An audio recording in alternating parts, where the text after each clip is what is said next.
है कोई त्रिभुवन में जिसकी रक्षा नहीं कर सकता, उसकी रक्षा के लिए मां भवानी दुर्गा अपना भयानक रूप धारण करके महिषासुर आदि दैत्यों का मर्दन करती है। प्रभु है उस रूप में, दूसरा नहीं है। तो उनकी सामर्थ्य कितनी है? दुर्गा कोटि अमित अरिमर्दन। हरि की सामर्थ्य कैसी? अमित दुर्गाओं जैसी।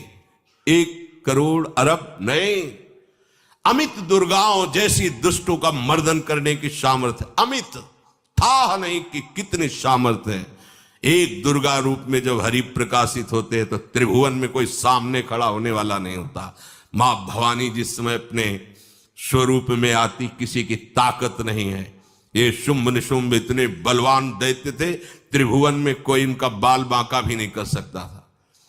स्मरण किया समस्त देवताओं ने तो भगवान से ही शक्ति का प्रादुर्भाव हुआ। इतना सुंदर रूप मां भगवती का।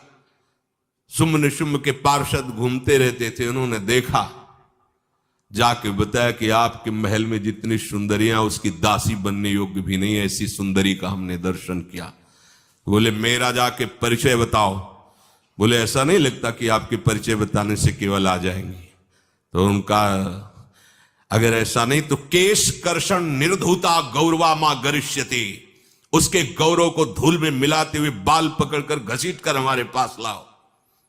मार्कंडेयपुरा उनके पार्षद गए और बताया हमारे मालिक शुंभ निशुंभ है, उनका आदेश है कि आप महल में चलो और आदर सहित, अगर आप ऐसा ना करती हैं तो मैं आपका निरादर करते हुए बाल पकड़कर घसीटते हुए ले जाऊंगा। देवी जी ने मुस्कुरा दिया और कहा अपने मालिक से कह दो जाकर के कि हम उसी की आज्ञा पालन करती जो हम पर युद्ध में विजय प्राप्त कर ले। वो जाके बोले हाँ वो तो मतवाले, त्रिभुवन में कोई जोड़ ही नहीं था।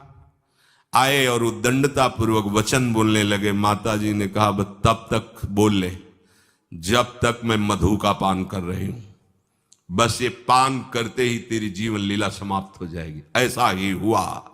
जो ही पान करके सिंह पर सवार होकर गर्जना की, सारा का सारा अहंकार धूल दूषित हो गया, काट के फेंक दिया। ऐसी अनंत अमित दुर्गाओं जैसी सामर्थ्य हमारे प्रभु श्री हरि में, अमित दुर्गाओं जैसी, क्योंकि अनंत शक्तियों के स्वामी हैं। उनकी लीला में क्यों में हो? अरे वो जब करुणा करते हैं, अपनी महिमा से उतरते हैं, तो भक्त जब ऐसे कर देता है तो डरप जाते हैं। माधवदास बाबा ने कहा नहीं चलना तुम्हें ब्रज में, हम तुम्हारी कहां तक सेवा देखेंगे, तुम्हें बाल भोग राजभोग, बाबा जी हैं, कभी मिला कभी यहीं रहो। वो बाबा आपके बिना नहीं रह सकते। दोबारा बोल नहीं पाए जगन्नाथ। ये सुन करके हृदय बलिहार होता है। ओ ऐसे सामर्थ्यशाली प्रभु अपने भक्त के प्रेम प्रणय पर भी कितना डरते हैं। ये भक्त नाच पड़ता है। ये कुतर्क की, संशय की वृत्ति यहां प्रवेश नहीं करती। दुर्गा कोटि अमित अरिमर्दन, अमित गिनती नहीं ऐसी अनंत दुर्गाओं जैसी शक्ति हमारे प्रभु में विराजमान है। शक्र कोटि सत सरिष विलासा, आहा अरबों इंद्र जैसा विलास प्रभु में। अरबों, एक इंद्र त्रिभुवनपति है, अरबों इंद्र के समान प्रभु का ऐश्वर्य है। और नवशत कोटि अमित अवकाशा, जिस एक आकाश के लिए गरुड़ जी से कह रहे हैं कि मच्छर से लेके आप तक उड़ते हो पार पाए, बोले ऐसे अरबों आकाश के समान अवकाश है प्रभु में। मरुत कोटि सत विपुल बल, रवि सत कोटि प्रकाश, शशि सत कोटि सुशीतल, समन सकल भव त्रास। अरबों पवन के समान महान बल है। अगर त्रिभुवन में कोई बल है तो पवन में बल है, वायु बल। बड़े बलवान देवता, बल में इनके समान कोई नहीं। इन्हीं के अंश से प्रकट होते पवन पुत्र हनुमान, और इन्हीं के अंश से प्रकट होते पवन पुत्र भीम।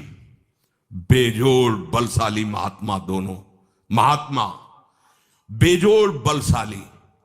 जेगिर चरण दे हनुमंता, चले उसोगा पाताल तुरंता। जिम अमोघ रघुपति कर बाना, ये ही भांति चले हनु। किलकार दे तो राक्षसियों के गर्भ गिर जाते थे, ऐसे महान बली हनुमान जी। और भीम का क्या कहला है? जब ये देव पुष्प उड़ करके आया और द्रौपदी जी को दिया गया, तो द्रौपदी जी ने कहा इसका जोड़ होना चाहिए, इस पुष्प का। सबसे कहा पर किसी ने नहीं सुना। भीम ने कहा कहीं भी मिलेगा मैं इससे लाएंगे।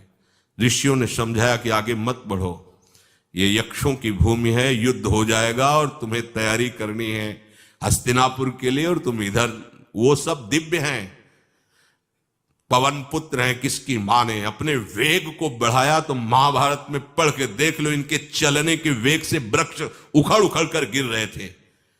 ऐसे जब चल रहे थे तो चलने के वेग से वृक्ष उखड़ जाते थे भीम के। तो हनुमान जी ने सोचा किसी के समझाए तो समझेंगे नहीं, तो आगे पवन पुत्र ही बैठ गए, बूढ़े बानर का वेश लेकर, लंबी पूंछे से। मार्ग में मर्यादा है, किसी पशु को भी नहीं लांघना चाहिए। विवेकवान उपासक ऐसा नहीं कि कोई सो रहा है पशु भी आप उसे लांघ जाए, ऐसा नहीं। जो विवेक है, जो मर्यादा है, वैसे किसी सोते हुए को लांघना नहीं चाहिए। उन्होंने कहा है वृद्ध बानर, ये अपनी पूंछ हटा ले और मार्ग दे दे, इस समय मैं विशेष कार्य के लिए जा रहा हूं। तो उनका जब कह ही दिया है वृद्ध, तो आप समझ ही रहे होगे कि वृद्ध में क्या ताकत होती। अब मेरी ताकत पूंछ हटाने की नहीं रह गई है, आपने तो वृद्ध ही कह दिया है, तो आप समझ रहे हो ना, आप पूंछ हटा लीजिए। कहा हमारी आज्ञा की अवहेलना करे, ऐसे उठी नहीं, दोनों हाथ लगाया, नहीं उठी, पूरी ताकत लगा दी। पवन पुत्र भीम की पूरी ताकत लग गई, पूंछ जरा से भी नहीं ली। हाथ जोड़ के खड़े बोले हम समझ गए हमारे बड़े भ्राता आप हनुमान जी हैं, क्योंकि ऐसा कोई बानर सृष्टि में पैदा नहीं हुआ कि मैं उसकी पूंछ ला हिला सकूं। मैं समझ गया। तो मुस्कुराए और बैठ के बोले हमारी आज्ञा मानो, इस मार्ग में मत जाओ, ये देव मार्ग है, ऐसे ऐसे सिद्ध है कि आपका अपराध बन जाएगा, आप शाप से युक्त हो जाएंगे, इसलिए मैं आपको मना। बोले प्रभु जब आप कृपा करके आए हो तो हमें वो रूप दिखा दो जो लंका में आपने रूप दिखाया। बोले मत उस बात की चर्चा करो, रहने दो। बोले प्रभु एक बार देखना चाहता हूं कि मेरा बड़ा भाई कितना बलवान है। हनुमान जी ने कहा फिर देख लो। कनक भूधराकार शरीरा। फ्रूट्स और वेजिटेबल